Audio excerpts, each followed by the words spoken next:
who is going to get the WWE World Heavyweight Championship this Sunday, and who is going to climb to the top of the ladder and get that infamous briefcase.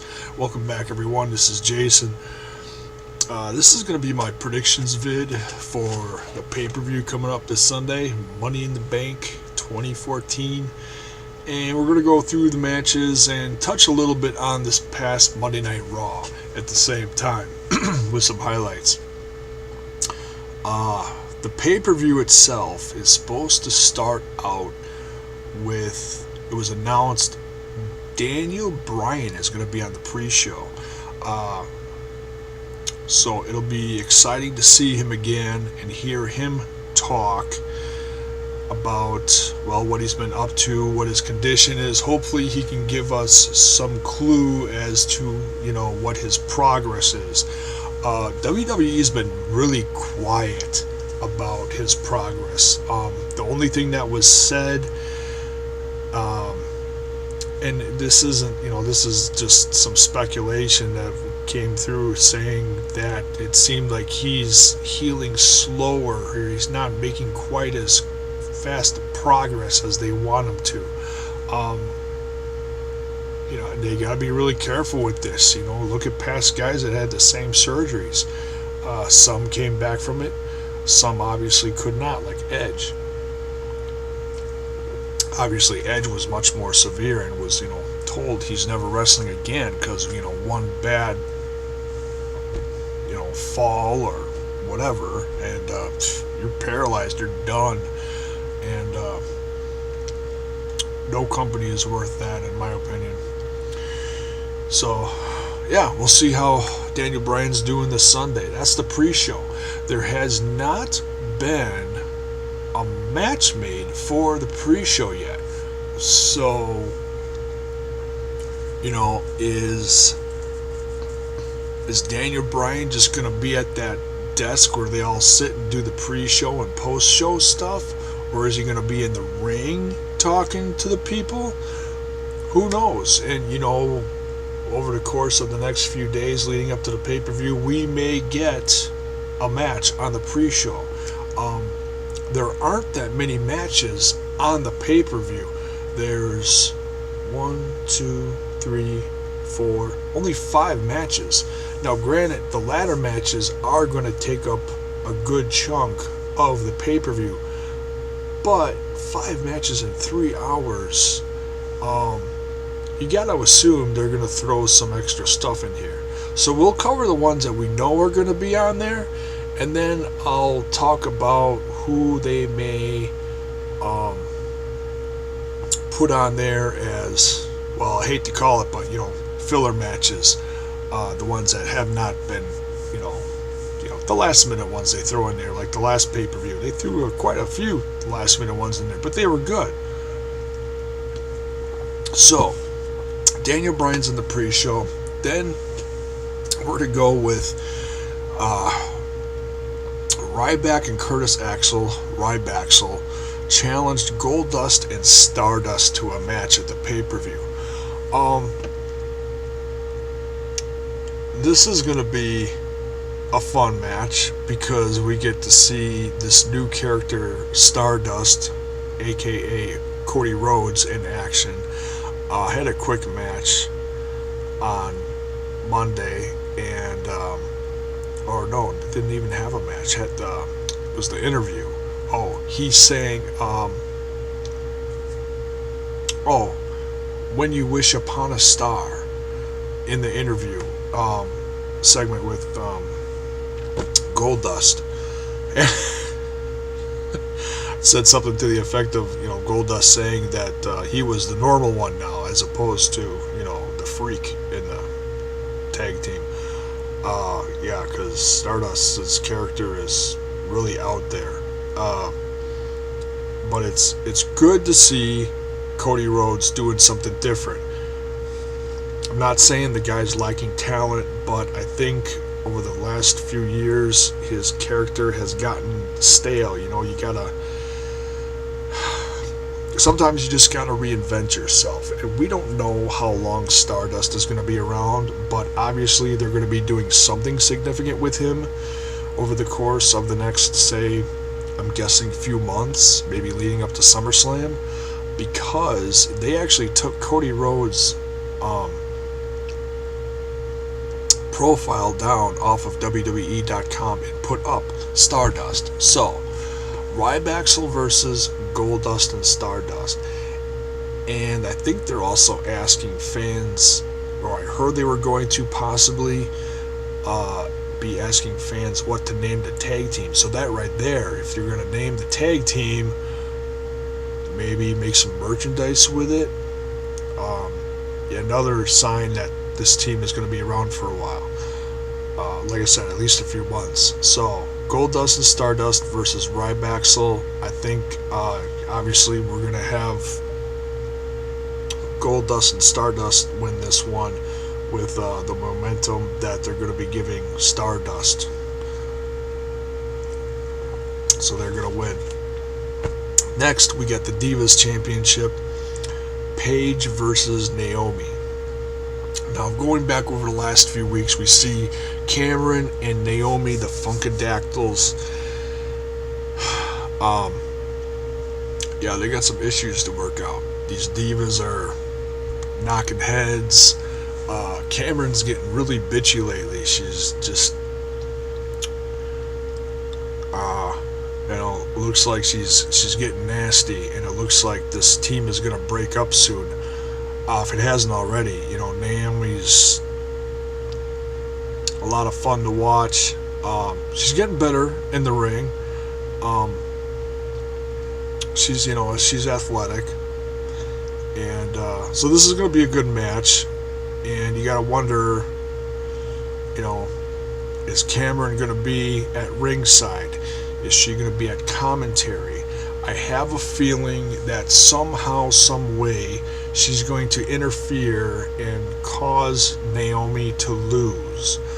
Or she might attack Paige herself and cost Naomi the championship. Either or. One of those two things obviously is going to happen, and Paige is going to come out again as champ on this one. I like Paige as champ. I think she's doing a great job. I think she's a phenomenal wrestler. I've been watching her the last, year to 2 years in NXT, and now she's on the main roster as champ.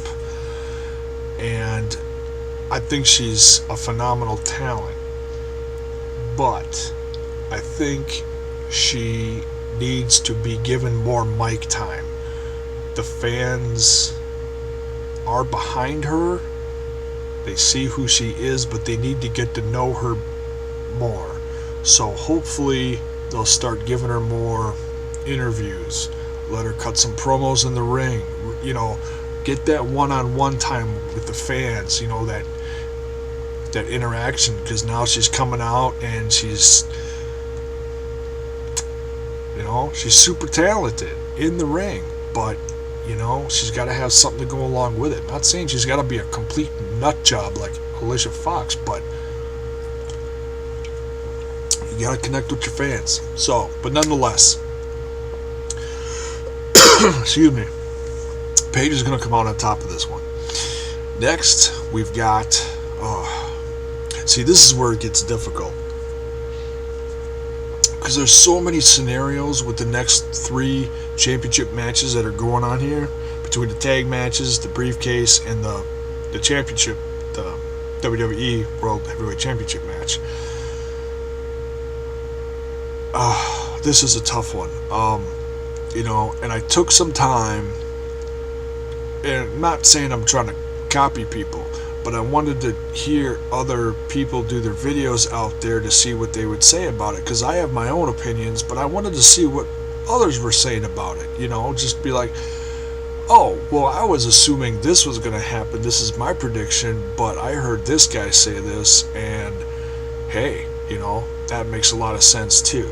And there's so many what ifs that could happen this Sunday. It's absolutely nuts. So many scenarios, so many possibilities. But nonetheless, here we go. The Tag Team Championships, Eric Rowan and Luke Harper, the challengers against the Usos, the tag team champions. Um,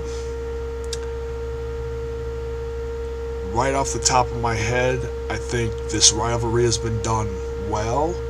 Um, only weird part that happened was this past Monday where Rowan and Harper came out to new music. It was couldn't tell what it was at first. It was really strange. It was that song that Wyatt sings with the crowd. You got the whole world in his hands. It was that song, but the melody was done on, I believe it was harmonica. It was hard to tell at first. It almost sounded like organ, like creepy church organ. I think it was harmonica, but it was, and it was, I think he was trying to get the crowd sing along with them as they were coming out, and I think the crowd was like, what was that? They were just kind of like confused. Obviously, they know who the team is, but the music was just weird. I think they should just keep Bray's music. Honestly, don't change that up. I think it's too soon to change that up. Honestly, but I understand why they did it, because they're trying to give them their own identity as a tag team, not just all of them together, always with Bray. So I understand why they did it. I just thought it was really weird. So Rowan and Harper against the Usos.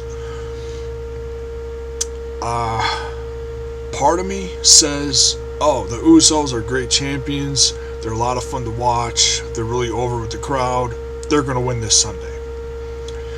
And looking down the road, who could they possibly lose it to? Another team that's coming up from NXT soon, the Ascension. That's one scenario. That Usos are going to win and hold it until maybe SummerSlam when they bring up the Ascension. At least I'm assuming that's what they're going to do. The Ascension has been at house shows lately, and they're getting their faces out there, and they're really starting to get noticed, drawing a fan base. When these guys show up on the main roster sooner than you think probably, they are really going to be a force to be reckoned with. But I don't want to get into them too much. I'm just saying, as a guess from, if this happens, then it would make sense for this to happen down the road somewhere. Then there's the other hand where you got, if the Usos lose to the Wyatt family, Rowan and Harper, you also got to put it in the back of your head, well, if these Wyatt guys win, maybe Bray Wyatt will win the championship too. And I'll get on to that a little bit later, talk about all the different scenarios that could happen and who do I think is most likely to win. So, who do I think is going to win this tag team match? Honestly, I think Luke Harper and Eric Rowan are going to take the gold. Or, not gold, the bronze. The bronze belts. The giant pennies. Copper. Whatever. I think Eric Rowan and Luke Harper are going to beat the Usos this Sunday and walk away with the belts. Now, on to the Money in the Bank, the traditional ladder match, the briefcase match for the contract. That, I think, is going to happen earlier in the night, and then we're going to have the filler matches and then the championship at the end.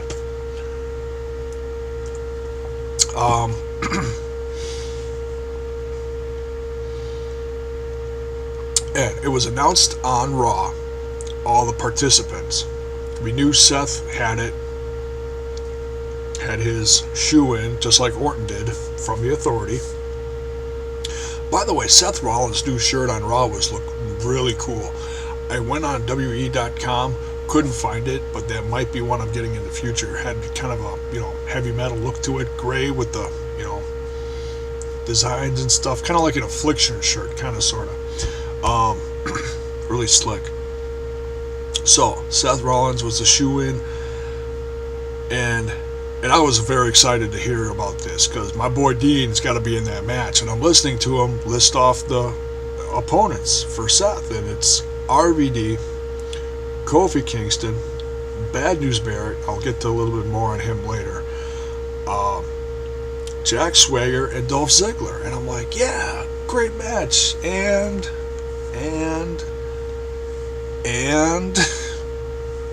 there was no and. No Dean. And I'm like, you've got to be freaking kidding me. You're not going to put Dean in this match. I'm like, okay, something's rotten in Denmark here. And I'm starting to get pissed as I'm watching Raw, and I'm like, this is messed up. This, he was in last year's. He's got to be in this one, with the rivalry going on and everything. So I'm like, well, what the heck's going on? So then we go on. Seth has his match with RVD, which was decent, because RVD's bragging on, hey, I used to be champ too, so yeah, I'm a worthy contender. You can't just ignore me out there. Just as Seth is about to win, Dean comes out and attacks Seth again, and basically tells Seth and Triple H, you should just put me in the match, or I'm gonna wreck your damn pay-per-view, take the briefcase and sell it downtown. To sum it up. And I was like, oh yeah, that's Dean. That's awesome. I was laughing so hard. It was perfect. It's so good to see the WWE doing what they're doing with Dean and Seth. This rivalry is going to be one of the best ones of the year, and I'm probably going to be repeating myself a lot in my videos talking about all this stuff, but man, it makes me happy to see these guys staying on top of things, even though the Shield is broken up now. This is quickly going to become the top rivalry in the company, next to whoever's got the championship. So, Dean's like, put me in the match. Later, Seth and Triple H are talking, and really strange conversation I gotta add. Whereas Triple H is like, hey, you sure you want this? And Seth is like, yeah, you need to put Dean in the match. It goes back to that old saying, keep your friends close and get your enemies closer.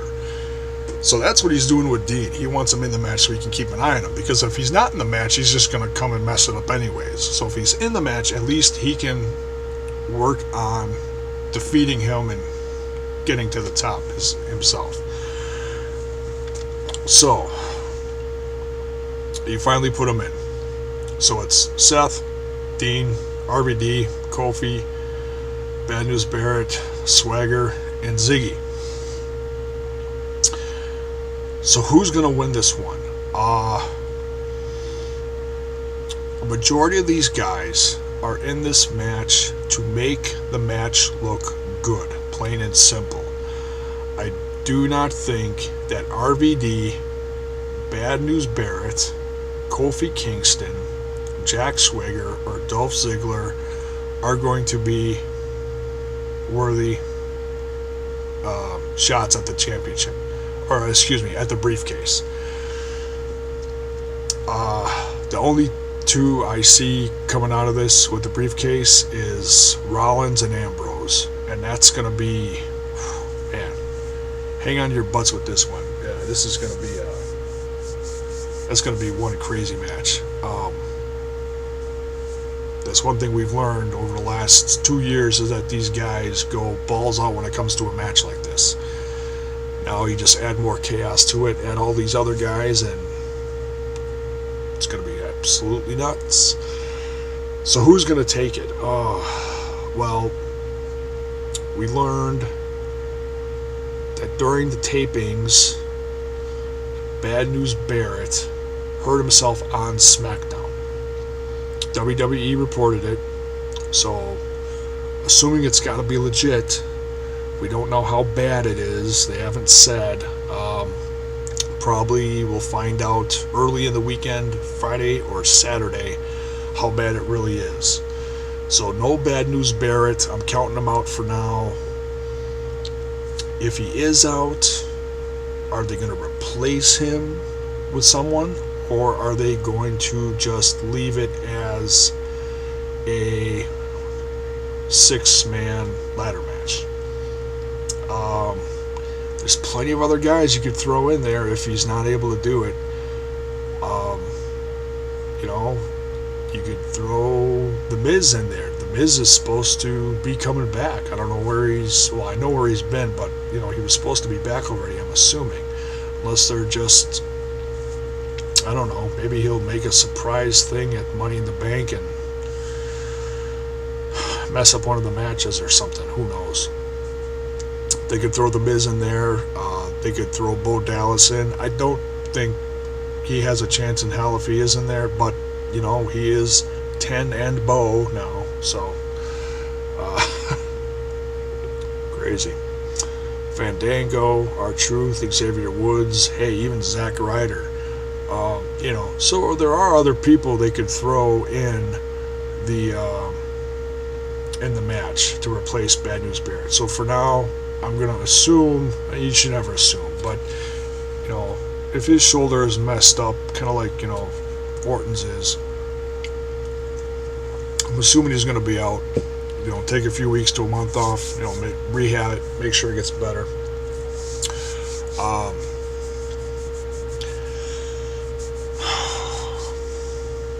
Rollins or Ambrose? Man, it's a tough one. It's really tough.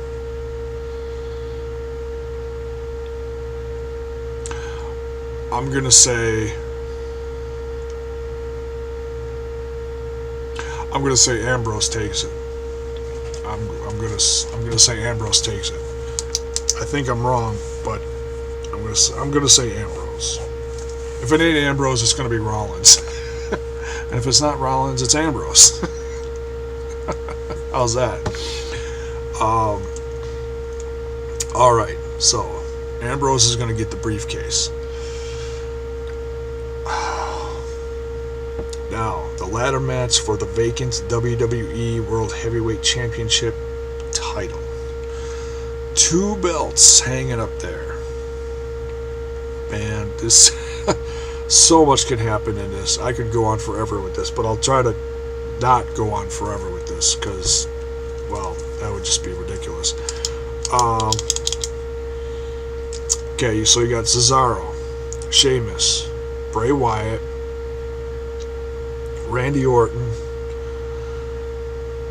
Alberto Del Rio, John Cena, Roman Reigns, and last but certainly not least, Kane was thrown in as of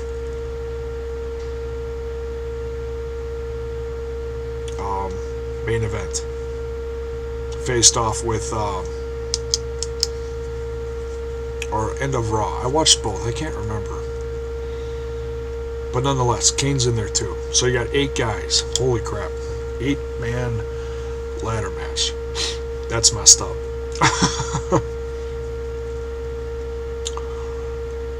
Oh, that's 10 pounds of chaos in a 1-pound bag. Alright, so let's go over some of the scenarios.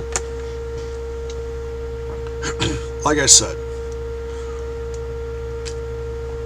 earlier, talking about with the Wyatts, or Rowan and Harper, if they win the tag belts, I hear a lot of people saying this is Bray's chance. Some say it's too early, some say it's his time, because he's been on this high now, you know, with this whole momentum since WrestleMania and the 3 months going on the feud with John Cena. It's about as big as you can get without getting the championship. Is that where this is going? Is he going to get that championship on Sunday? And the whole Wyatt family walk out with all the gold, all the belts. That's one scenario. Next, you've got Oh, they've been putting Sheamus in a lot of matches with Bray Wyatt. I don't think he has a chance at this though. So I don't think he's in the match, but I don't think he's that big of a threat to pull this off. Cesaro. Who's his manager?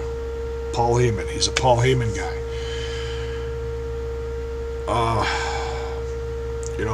And they keep saying, my client, Brock Lesnar, defeated The Undertaker's streak at WrestleMania 30. However he says it. You know what I'm talking about. He says it every week, every show. It's awesome. Annoying, but awesome. So, and Heyman's been saying, spoiler alert, he said that Heyman said that Lesnar was gonna win, and he was right because he gave the spoiler. So now he's saying, spoiler alert, Cesaro's gonna win. Okay. Cesaro's been a good, he was United States champ. I can't remember if he was IC champ. I can't remember. But nonetheless, at least he was another champ before this. Are we ready to have Cesaro as a WWE World Heavyweight Champion with Heyman at his side, which could maybe lead to a Brock Lesnar return and Cesaro versus Lesnar down the road? Think about that. I've heard that one. I like the sound of that. I really do. But I don't think it's going to happen. Alright, let's see what else we got here. Randy Orton. Randy Orton never got his rematch against Bryan from WrestleMania.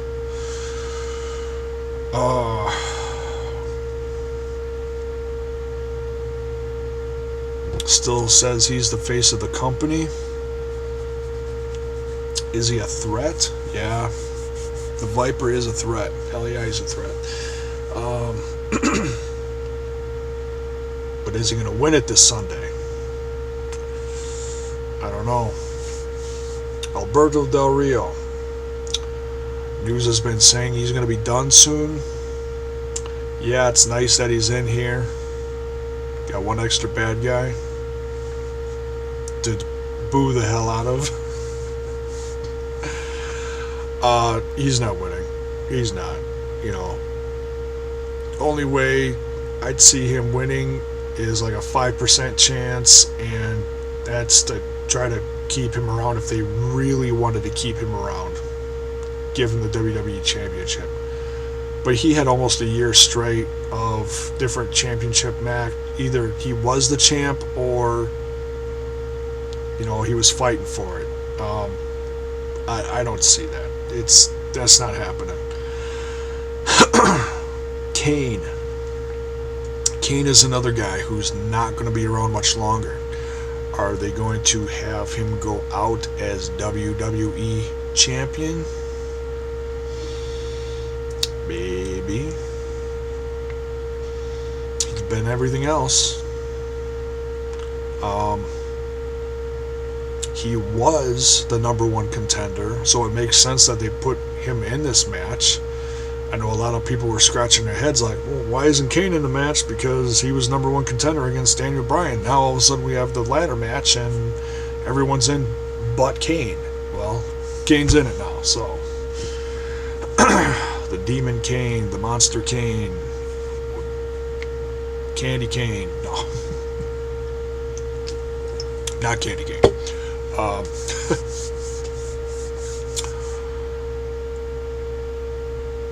Could win the belt. I don't think his odds are very good, though.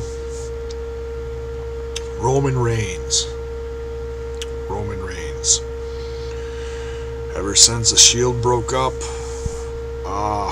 Ambrose is in the feud with Seth Rollins. They're in one match. Roman's in the other one. Roman is saying no one can beat him. That's some big words to say, Mr. Reigns. Man, you know, he's got a lot of momentum. He's getting a lot of good pops from the crowd when he's doing his thing between the spears and the fist and you know, the Superman punch, all that stuff. You know, the fans are really getting behind Roman.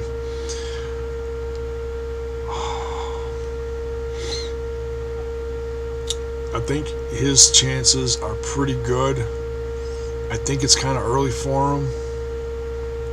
But, hey, Daniel Bryan's out. Got to put it on someone, right? Might as well put it on someone who the crowd is behind. Last but not least,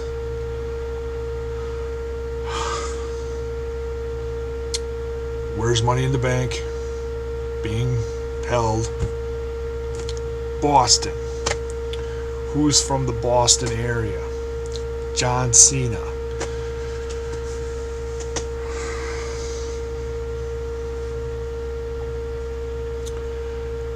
Yeah.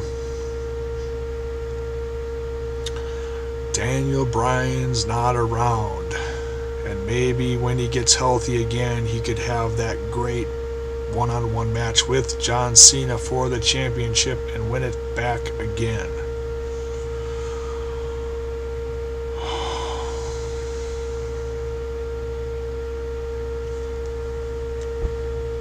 Vinnie Mac. Don't put it on John. Please. I know he's your cash cow. We all know that. Because it's about the money. But he doesn't need to be champ. You got a whole new breed of wrestlers out there. Wrestlers that can make a lot of money for you. Put it on someone new, fresh, exciting. Make that next star. Please.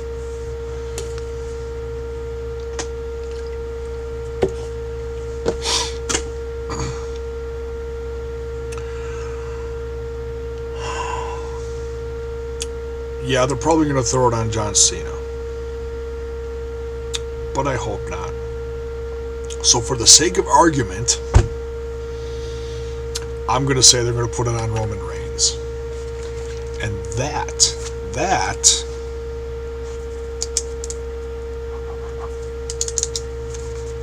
will create a hell of a chaotic feud between Roman Reigns and Seth Rollins and Dean Ambrose. How about that?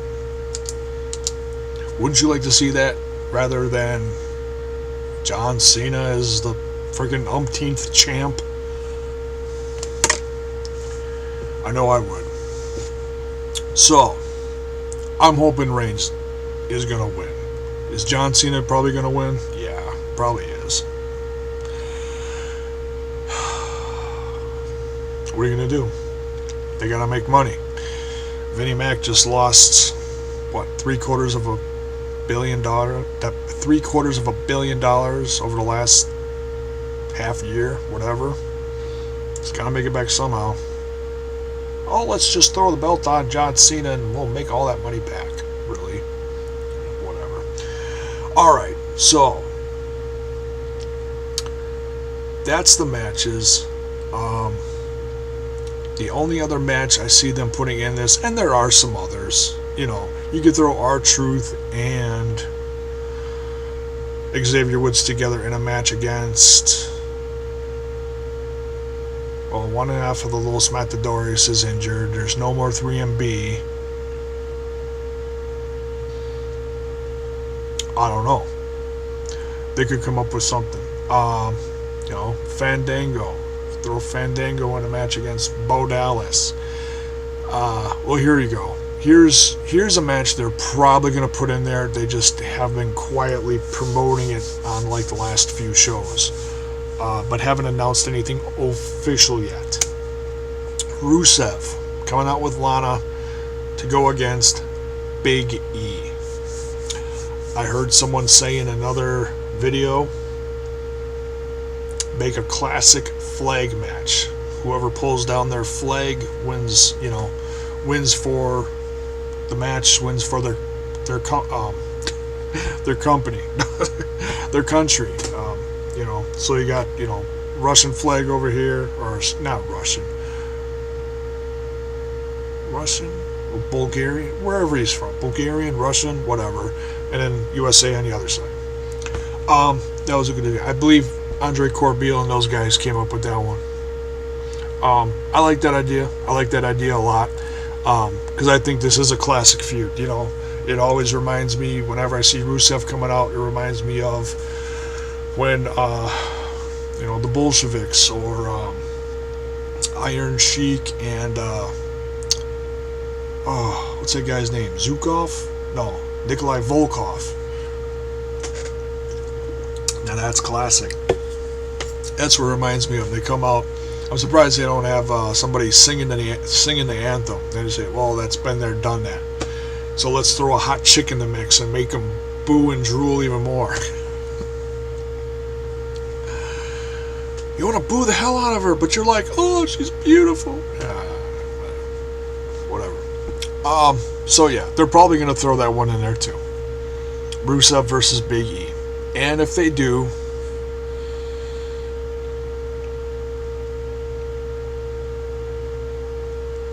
I think they're going to keep the momentum going with Rusev. And then maybe all the guys will, that he defeated will, gain up on him at some point down the road. Who knows? So those are my predictions. Oh, and I want a quick touch on, before I kill this video, Vicky Guerrero got fired on Raw. And for those of you who don't know what the stuff was in the pool, it was pudding, okay? It was chocolate or some kind of, pudding. Wasn't mud, wasn't puke, no. It was pudding. Take a good look at it, you can tell, okay? Ask Bill Cosby. He knows. He'll tell you. It's pudding, they're rolling around in it, and then you got thrown in it, and it's pudding.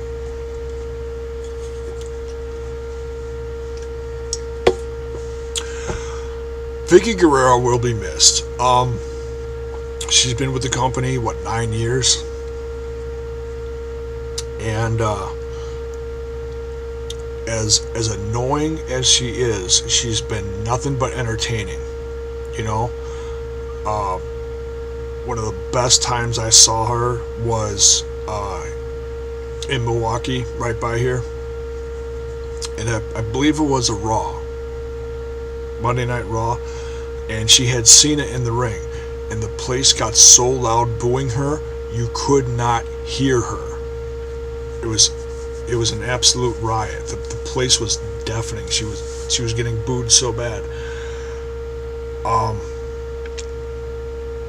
Yeah, she was good at what she did. She really was. I give her a lot of credit because, Vinnie Mac gave her a job, said, "Come on board, I'll take care of you." And in the meantime, while she did that, the last few years, she's been going to school. So she's ready to, go do something outside of wrestling. And I'm so damn proud of her. She's come so far. And, she went out on top. Yeah, she got fired and she got covered in pudding, but she still went out on top because she did it her way. She came out to her late husband, Eddie Guerrero's The Lying, the Cheat, the Stealing theme. And then as she was leaving, waving goodbye, she was doing the cha-cha, whatever that's called, dancing to her late husband's theme, Eddie Guerrero's theme. And that, they got me a little choked up because, yeah, it's, in one night, in less than one show, she was able to turn all those boos and roars of the crowd against her for the last 9 years and have the crowd behind her, and for one night. That was good. That was really cool. So Vicky, good luck to you in whatever you're doing now outside of wrestling. You will be missed.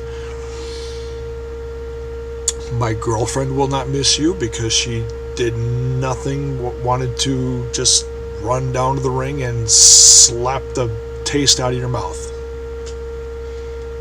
But that's not going to happen now. Sorry, honey. So yes, Vicky, you will be missed. Those are my predictions. I just wanted a quick touch at that at the end. Thank you so much for watching. If you watched it all the way through, it's going to be a hell of a show this Sunday.